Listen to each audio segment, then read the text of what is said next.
All right. Hi, good evening, ladies and gentlemen. Thank you very much for joining our webinar for tonight, titled The New Zealand Active Investor Plus Visa.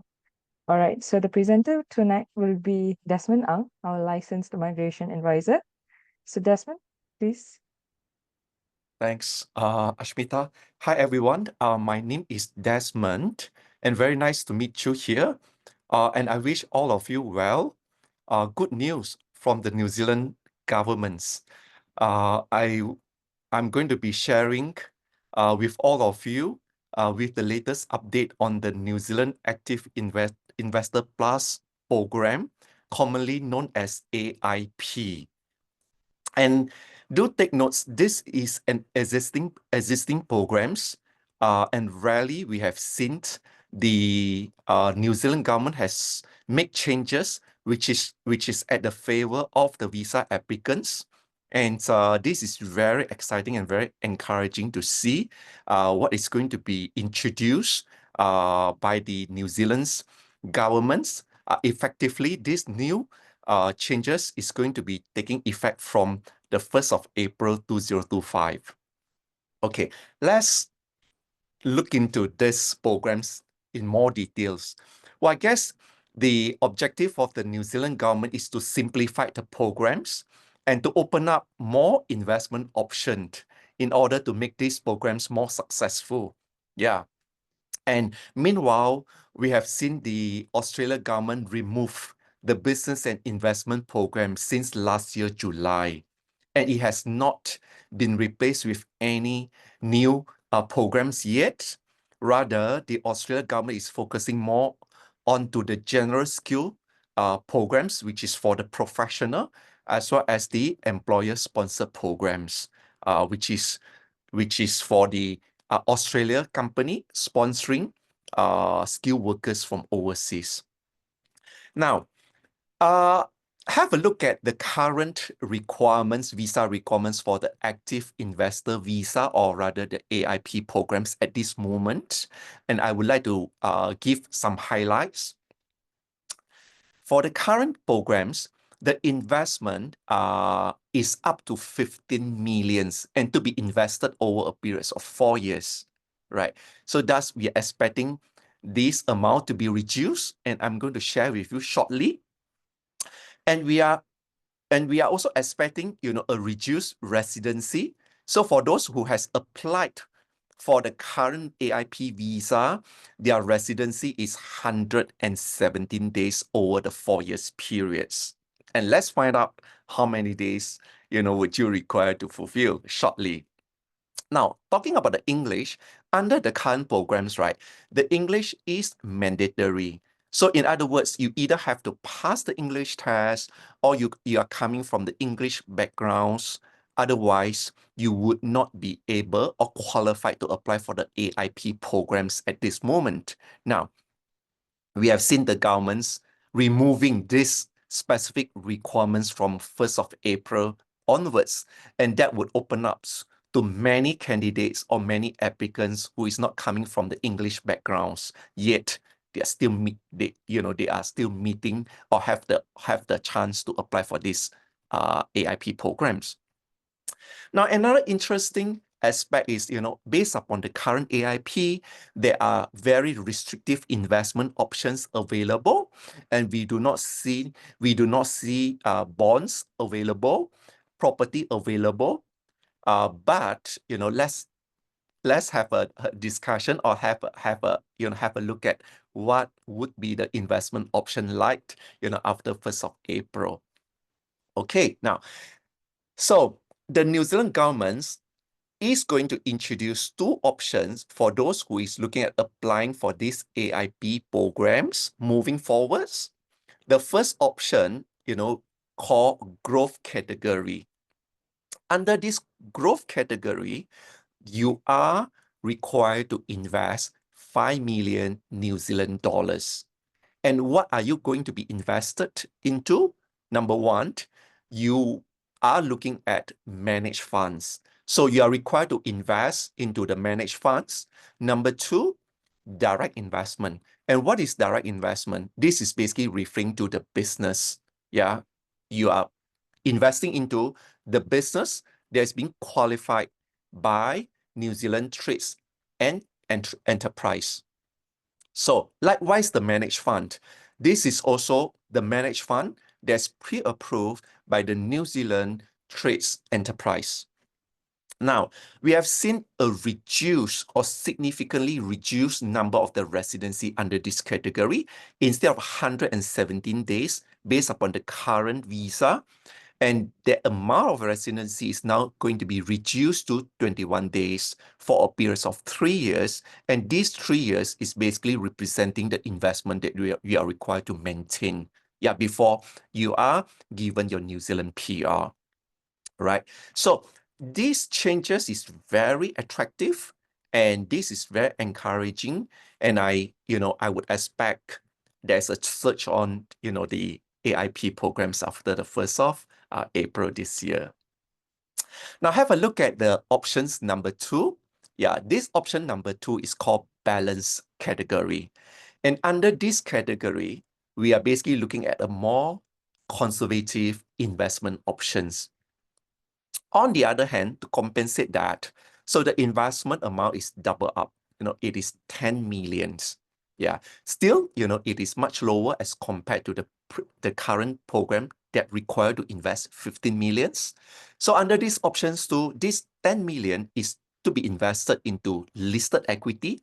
So when we talk about this listed equity, this is generally, those stocks listed under the New Zealand Stock Exchange, right? Now, we have also seen property developments is acceptable. This includes commercial property as well as residential property. Bonds, this has always been one of the very attractive investment options among the applicants. So these government bonds includes the government bonds. This includes corporation bonds. And last, philanthropy. So if you were to compare to the option number 1, the growth category, so this option number 2 probably would have slightly more conservative investment options available for you. Now, in terms of the residency, you're expected to spend slightly more than the option 1, and over the 5 years periods, you are required to spend a minimum of 105 days. So do take notes when we talk about this 105 days. It doesn't need to be consecutive. So it can be cumulative, and it can be cumulative over any periods of times over the 5 years. And now, just to highlight, the investment criteria for the growth category, which is the option number 1, there are a few features that you must make sure whatever that you are investing into meets this criteria and the requirements. Number 1, your managed funds has to be managed by the New Zealand fund manager under the New Zealand residence entity. In other words, you are not allowed to invest into an overseas fund manager who is managing the managed funds. And to make sure, you meet the requirements, do make sure that these funds is managed within New Zealand, and these funds is nominated under the New Zealand dollar. And do take notes, this is a private managed fund. This is not listed under the New Zealand Stock Exchange. And another important criteria is that these managed funds has to invest at least 70% onto the New Zealand's entity. And finally, this managed funds has to be approved by New Zealand Trades Enterprise. So anything beyond that, you should not be investing, and that will be impacting the conversion into the PR later on.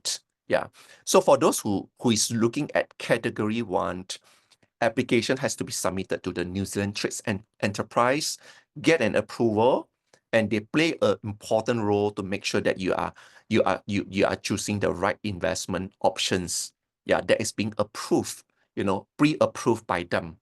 Yeah. So this is something for you to take notes. Now, let's have a look at the options number 2, which is the balance category. Like I mentioned earlier, this is a more conservative investment options, and you have equity. So this is basically those share listed under the New Zealand Stock Exchange. Yeah. So we have options of philanthropy, property, commercial property. You can look at investing into the commercial property. Yeah. In terms of residential developments, do take note it is not for you to invest and for self-occupied. It has to be, for the purpose of investment. Yeah. And bonds, you have options of government bonds, corporation bonds, again. Yeah. And make sure that the compliance of these investments are within the New Zealand's AIP programs. And the balance category, this investment doesn't need to go through the New Zealand Trades Enterprise like the first category has. All right. Now, I would like to talk about the source of funds. Be mindful what can you use towards your nominated funds for the investment. Yeah. So the key over here is it has to be earned and acquired. Yeah. And the definition of earned, it is not restricted to just the assets and the funds that you have earned on your own. Rather, these funds that you're nominating can also be gifted. But do take notes, if the funds is being gifted to you, and that funds has to pass the sources of funds checks. So what that means is the person who is passing you the funds, he or she has to prove that those assets or the funds are legally owned. Yeah. And another important aspect is the funds or the assets that you are nominating has to be free from loan, right? For example, if you remortgage your property, you need to prove that that property is free from loan. Yeah, and it is pledged against this refinancing facility. What you can't do is, when your house or your property, one of your property is still under uh, the mortgage or loans, and you are getting the financing on top of the existing mortgage or the loan facility. And typically, the New Zealand immigration would look into, the tax returns over the years, your income level, if you're a business owner, what sort of company's financial positions, and how much you are getting paid from the business, either through dividends, or through the salary or director fee. Yeah, you're expected to be able to prove those records, or rather, the income that you have earned or acquired over the years. At the same time, you're required to show, the bank statements in terms of what is the liquid, liquid funds positioned. And when you are nominating your assets, if it involves property, then you would have to show, the property eventually is being disposed of, and being transferred to New Zealand's through the traditional banking system. Yeah. So do take notes. In general, the New Zealand immigration, has slightly more stringent requirements as compared to the Australia government's immigration's criteria, especially when it comes to the sources of funds. And the requirement is a little bit more extensive. You really have to prove those funds are earned and legally acquired.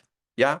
So this has always been one of the complicated components, when I handle the application for the clients towards the investment programs.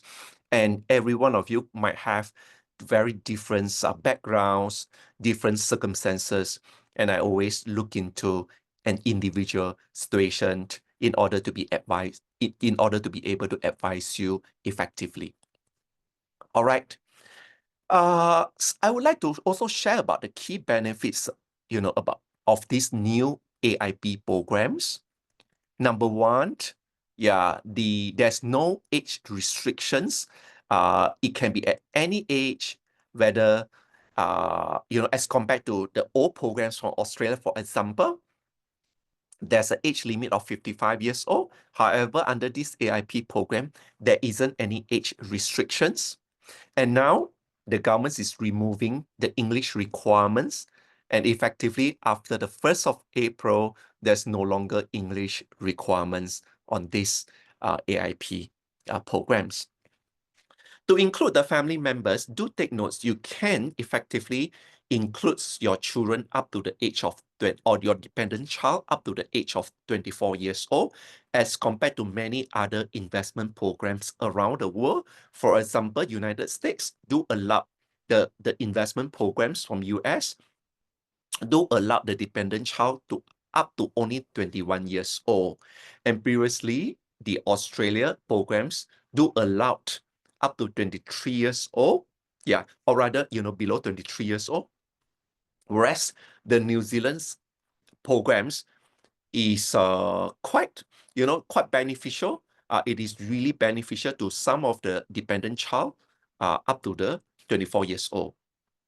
And now we are looking at, more investment options with a lower risk, particularly bonds, property, for example. Yeah. And the managed funds to a certain extent, is pre-approved by NZTE, and relatively there are certain level of checks and balance that has been performed to make sure that these programs to continue to be successful. Yeah, and I do believe that, there are certain important or stringent qualifying criteria before they even, qualify, any managed funds. Yeah. Now, this is pretty fast programs for those who is looking at obtaining the PR, the New Zealand PR, and I am going to share with you shortly how fast can you actually obtain your PR in the next few slides. Now, I'm not sure if you all are aware about the New Zealand PR. So the New Zealand PR is really, a PR. So for lifetimes. So when you are given the New Zealand PR, this PR status remains throughout your life. So whether you are living in New Zealand or you're living outside New Zealand, there's no residency requirement to maintain your PR status.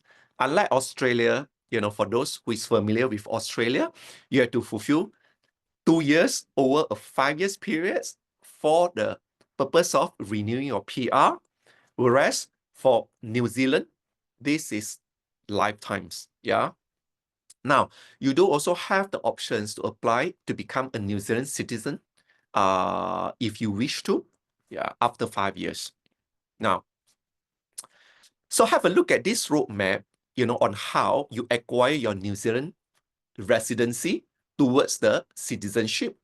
Assuming those who is applying for these AIP programs this year, and we're expecting a quick application processing time. If you are moving your funds and completed your investment fast enough, there's likely your New Zealand resident visa will be granted within this year. Yeah. If you remember, under the first category, your investment is to be invested over periods of 3 years. Yeah. So once you have completed your 3 years investment, and your PR will be granted after the 3 years periods. Yeah. So for those who choose or opt for the option number 2, the investment is to be invested over a period of 5 years. And again, your New Zealand PR will be issued to you after the 5 years periods. Yeah. And when we talk about this New Zealand residents, this is referring to, the legal status for you and your family member to be able to live work and study in New Zealand and enjoying the benefits. Yeah. So the benefits really starts right away. Yeah, from 2025 for those who wish to have the family member move to New Zealand, live in New Zealand, and study in New Zealand.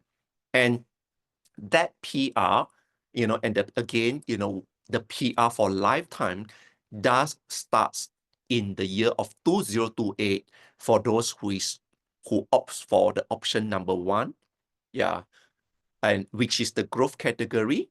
And for those who opt for option number two, the balance category, your PR starts from 2030, right? Now, let's have a look at the citizenship. There are certain requirements for you to fulfill in order for you to acquire the New Zealand citizenship, right? For those who is looking at the PR as an alternate, as your end game or as your end goal, right? So you do not need to be worried whether you are living in New Zealand or you're living outside New Zealand, because that PR status continue or remains, for lifetime. Yeah. So you will, if you remember, the number of days spent, it is really very minimum under the growth category, which is just slightly above 20 days, for balance category, which is above, which is 105 days over the 5 years, right? So this is really manageable for those who is not prepared to move over to New Zealand, and they still can fulfill the New Zealand PR status easily. Right. Now let's have a look at, for those, have a look at the New Zealand citizenship requirements.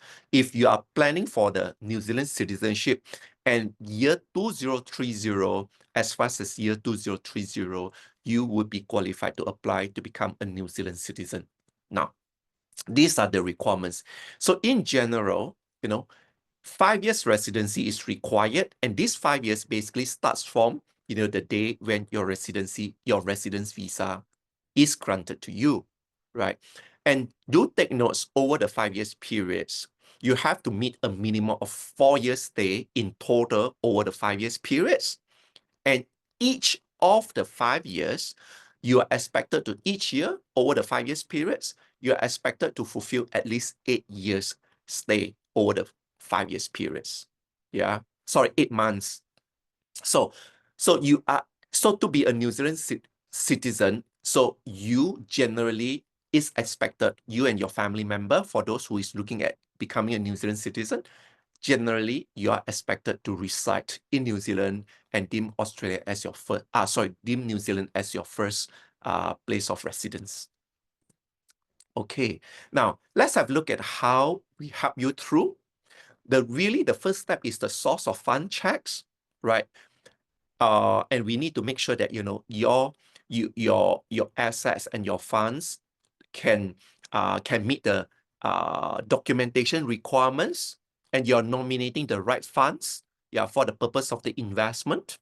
We will typically go through with you these sources of fund checks, and the time spent on average, might range from 2 weeks, to even a month or even more than a month. Yeah. So we typically needs to go through this as the first steps. If the outcome is positive, then we'll be able to move towards the steps number two. If we are concerned over the documentation, and we do not think that you could meet the immigration's requirements, then be very open with you, and we would suggest that you shouldn't be proceeding further, right? So because this is a new changes, and we wouldn't know how many people are going to put in the application, but we do expect a lot of people are going to put in the application as soon as possible. That's simply because the reason the New Zealand government is facilitating those even applying under the current requirement. There is a transition, or there's a pathway for you to get into the new requirements and the new changes, yeah, after the 1st of April. Yeah, so we do encourage, if you're exploring these visa programs, perhaps the first step should shouldn't be wait until after 1st April. The first step is to start off with the sources of fund check and go through the documentation altogether, right? Currently, the visa application, based upon the current requirements, the process is pretty fast. It could be processed within 3 months periods. Yeah, and we do not know how long the new changes, the processing time for the new changes. But in the beginning, probably it wouldn't be taking too long. We are expecting within a few months periods, right?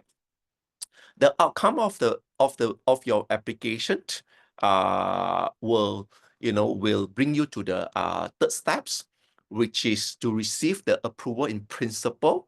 Yeah, and when you receive an approval in principle, you have 6 months to transfer your nominated funds across to New Zealand and to be invested within the 6 months periods. Yeah. Once you have completed your investment, we provide the records to the New Zealand immigrations, and your residence visa will be issued and granted to you and your family member, right? So in 24 months down the road, you are going to complete the first compliance check. So under steps 5, the checks basically referring to whether or not you are maintaining your investment, whether or not your investments adhere to the New Zealand's program's requirements. Yeah. So if you pass the first check, then you will be moving on to the steps number 6, which is the final checks. And this is happening in 36 months times, in 12 months times, from the first check, if you are going for the category number 1, or this is going for, if you're choosing the category number 2, this will be another 3 years later. And when we have completed the second check, which is the final checks, then you get your lifetime PR. Yeah. And that complete the whole process, and your PR stays with you for lifetimes. Yeah. Now, I'm not sure if you're also aware about being a New Zealand citizen opens up, your options to live, work, and study in Australia without any restriction. So this is as good as being an Australia PR or Australia citizens. While being a New Zealand citizens, your children do have the choice to study in Australia and enjoying the same benefits as an Australia PR or Australian citizens. You and your family members can also enjoy the healthcare, and subsequently you could also choose to apply to become the Australia citizen after 4 years of living in Australia, right? So I think this is a quick overview, and a very direct sharing. And I hope that, this is clear for those who is getting, hearing these AIP programs for the very first times. I hope that you have, an idea by now on these programs, how these programs works, and what is the requirements of the programs. So a little bit about us. So we are an Australia and New Zealand government licensed advisor. Yeah. And over the years, we focus on the right migration ethics, which is, to deliver the results to our clients. And we are committed to deliver the results. Yeah. From the day one. So we choose to meet with the clients, myself, the other partners, James Allen Hall and Audrey Anthony. So myself and James Allen Hall, we both are a licensed immigration advisor. And James has been in this industry over the last 22 years. And me, this year is the 21 years ever since I started joining this migration industry back in 2004. And prior to that, I was working for Pricewaterhouse over a period of 8 years before joining the migration industry, and had a change of my professions from being a chartered accountant to someone who is offering the investment advisor. Now, Audrey Anthony, who is our associate director, she focused on general skill migration, family stream visa for Australia programs. So in our company, we focus on giving the right advice to the clients from day one. So any clients approaching us or making an inquiry has always been advised by either one of us. Yeah. Just a little bit of our milestone over the last 21 years. We have had more than 13,000 families successfully securing their PR in Australia, and in New Zealand. Yeah. And we are known by our successful records. Yeah. So, and how that is possible is because we take the every single clients very seriously from day one, meeting up with them personally, understand their backgrounds, qualifying them from the day one to make sure that we are taking on the clients that we have the full confidence with. Now, being a licensed immigration advisor, we are bounded by the code of conduct, particularly for New Zealand's license. It is a lot more stringent. There is always this strict review on whether or not we are giving the advice personally. Yeah. Over the last 21 years, any inquiry that comes through on New Zealand's, no one can offer the advice other than myself and James Allen Hall. Yeah.